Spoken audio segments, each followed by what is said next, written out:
All right. Hello, everyone, and welcome back. Ready for another deep dive. Absolutely. Always excited to dig into these fascinating topics. Today, we're taking a close look at something that's been making big waves, India's private space sector. It's definitely an area to watch, seeing incredible growth. Over 200 startups already, and the investment just keeps pouring in. So what's behind this sudden boom? Well, a lot of it can be traced back to 2020. The 2020 space sector reforms. Exactly. That was the turning point. The government basically threw open the doors for the private sector to get involved in space exploration. And all you UPSC aspirants out there, pay attention. This is prime example of how economic development, technology, and good old government policy all come together. And for anyone thinking this is just dry policy talk, think again. We're talking about some serious real-world stuff happening here. Oh, absolutely. Real-world applications are where it gets really exciting. Take Galaxy, for example. I read about them, something about combining different types of imaging, right? Yeah, they've managed to fuse SAR, that's synthetic aperture radar, with good old optical imagery. So what does that even mean? Well, it's a world first, and what it does is it lets them process data way faster than before. Think about what that means for disaster management. Like tracking cyclones or floods. Exactly. Near real-time tracking, potentially saving lives and resources, that kind of impact. That's incredible. And it's not just Galaxy, right? There's another company, Pixel, that I was reading about. They're developing something called hyperspectral satellite constellations. Firefly, yeah, they're really pushing the boundaries with that. So break it down for me. What is hyperspectral imaging? Okay, so imagine giving satellites superpowers. Okay, I'm listening. Instead of just seeing visible light, they can see a much wider spectrum, revealing the chemical makeup of things. Whoa, so like what kind of applications are we talking about here? Well, think about being able to spot crop diseases from space. No. Or pinpoint areas with mineral deposits. Pixel's Firefly is going to be a game changer in fields like agriculture, mining, you name it. So we've got satellites that can see through walls, basically. What else is out there? What other innovations are blowing your mind? There's this company in Specity working on something called in-orbit docking. In-orbit docking, huh? Sounds complicated. It basically means they're developing tech to repair and refuel satellites in space. So like a pit stop, but in orbit. Precisely. Extend the lifespan of satellites, cut down on space junk, make missions way more cost-effective. It's revolutionary stuff. That's wild, but hold on. Launching and maintaining satellites? That can't be cheap, right? Yeah. Isn't that a hurdle for newcomers? Yeah, launching satellites has always been a huge expense, but that's where companies like Skyroot and Agnico come in. What are they doing differently? They're leading the way in developing private launch vehicles right here in India, making space more accessible, more affordable. So it's not just for the big players anymore. Exactly. It opens up opportunities for smaller companies, research institutions, maybe even universities could launch their own satellites one day. That's amazing. Yeah. So we're talking cutting-edge tech, supportive policies, and even making space more affordable.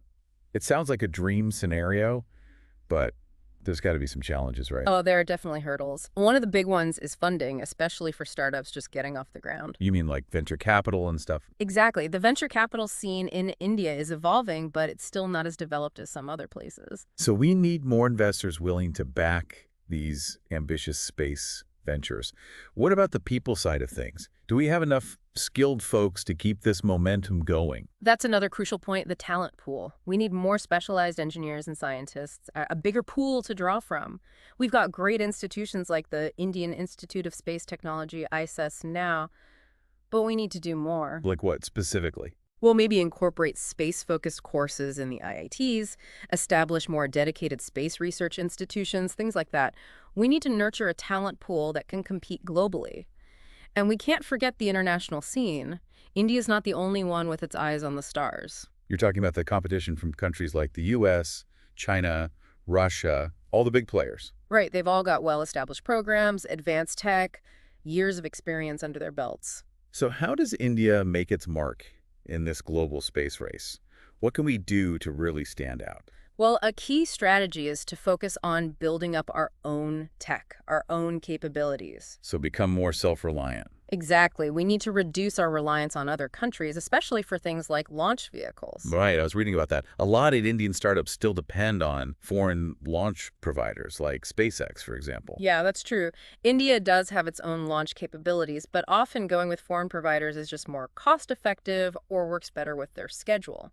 So we're kind of stuck in a bit of a catch-22 there. Yeah, in a way, it's cheaper to go foreign, but then we're not building up our own expertise. Got it. So developing our own reliable and affordable launch vehicles, that's crucial for India's long-term ambitions. What else can we do to really push things forward, overcome these challenges? Well, one idea that's been floated is incentivizing domestic manufacturing. So making more space-grade components here in India. Exactly. There's talk of a production-linked incentive scheme, a PLI scheme, to encourage companies to invest in building up that manufacturing ecosystem. Makes sense. I also remember reading something about setting up a dedicated space industrial corridor. Oh, yeah, like they have in Florida, the Space Coast. It's Yeah. a fantastic idea. What kind of impact would that have? Well, imagine a hub, a central location for everything space-related. Like manufacturing, R&D, testing, the whole shebang. Exactly. It would attract investment, foster collaboration, create a buzzing ecosystem for space businesses to thrive. Sounds like a recipe for innovation and growth. What about international partnerships? Is there potential there to accelerate India's progress? Definitely, global collaboration is key. We're already seeing positive steps in that direction, actually. Like what? Well, we can learn from the best, agencies like NASA, ES, Roscosmos. Through joint missions, knowledge sharing, things like that. Precisely. And for Indian startups, participating in rideshare missions with foreign partners, that can really cut down on launch costs. So it's not just about going it alone, it's about finding the right partners. Now, with all these new players entering the field, what about ISRO? India's National Space Agency, what's their role in all of this? Yeah, that's an important question. ISRO has been the driving force behind India's space program for decades, and it will continue to be a major player. But now they have to share the stage, so to speak. In a way, yes. And I think what's needed now is greater collaboration and technology transfer from ISRO to the private sector. So not ISRO versus the private sector, but ISRO working with the private sector. Exactly, a partnership where both sides can leverage each other's strengths and expertise. Now, beyond all the tech and policy stuff, what does all this mean for India, for our future? Yeah. How can we use this space program to tackle the challenges we're facing as a nation? Well, that's where it gets really interesting. Space technology has the power to transform so many different areas. Give me some examples. Okay, think about precision agriculture using satellite data, Hmm. or optimizing water resource management, improving our disaster preparedness, even bridging the digital divide in remote areas. Wow. So it's not just about space exploration, it's about improving life here on Earth. Exactly. And of course, we can't forget about India's own ambitious goals, human spaceflight, interplanetary missions, the stuff that dreams are made of. So are we talking Indian astronauts launching from Indian soil, missions to Mars? Is that within reach? Well, those are the questions that are driving innovation, pushing the boundaries of what's possible. And that's what makes this whole sector so exciting to watch. All right, UPSC aspirants, listen up. Here's where you can really connect the dots.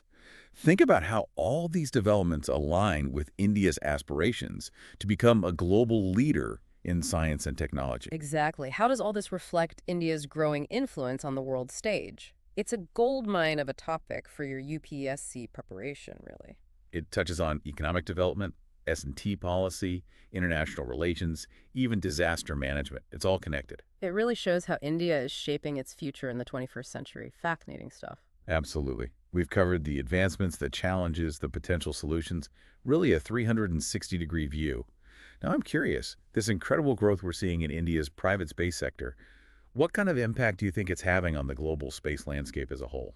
Oh, it's definitely shaking things up, that's for sure. India becoming a major player in the private space sector, it's injecting a whole new level of competition and innovation, of course. So you're saying it's not just about India catching up, it's about India potentially changing the game. Exactly. You see, India's focus on making space more affordable, more accessible, that's a real game changer. We're talking about disrupting the entire industry. Potentially, yes. Indian companies are coming up with innovative solutions. They're cost-effective and efficient. This could open up space exploration to a whole range of countries and organizations that couldn't afford it before. Democratizing access to space, that's a powerful idea. So what does this mean for the future of space exploration? More collaboration? Or are we going to see even more competition? That's a tough one.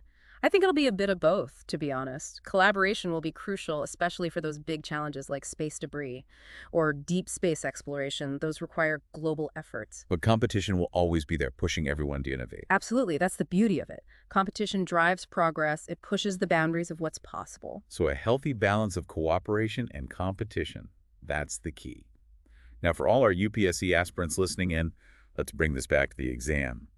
How can you use this knowledge about India's private space sector to your advantage? Well, think about how you can weave this understanding into your essays, your answers. For instance, you could discuss how the private sector can contribute to achieving India's sustainable development goals, or analyze the geopolitical implications of India's growing space capabilities, things like that. Connecting the dots, seeing the big picture, that's what it's all about. Showing that you're aware of these trends and how they might shape India's future. Okay, before we wrap up, any final takeaways for our listeners? What are the key things to remember about India's soaring space ambitions? Well, I think the main thing is to remember that India's private space sector is booming, and it's not slowing down anytime soon. Supportive government policies, a vibrant entrepreneurial spirit, that's a powerful combination. And it's not just about launching satellites, right? It's about developing cutting-edge technologies, creating jobs, boosting the economy, and tackling those big national challenges. Exactly. And for all of you future leaders and decision makers out there, it's so important to understand this sector, the opportunities it presents, and the challenges that lie ahead. Well said. A big thank you to BS for providing such amazing insights for this deep dive. And to all our listeners, we hope this conversation has sparked your curiosity and given you some valuable knowledge for your UPSC journey. Don't forget to like, subscribe, and leave a comment if you have any questions or just want to share your thoughts. Till next time, keep reaching for the stars.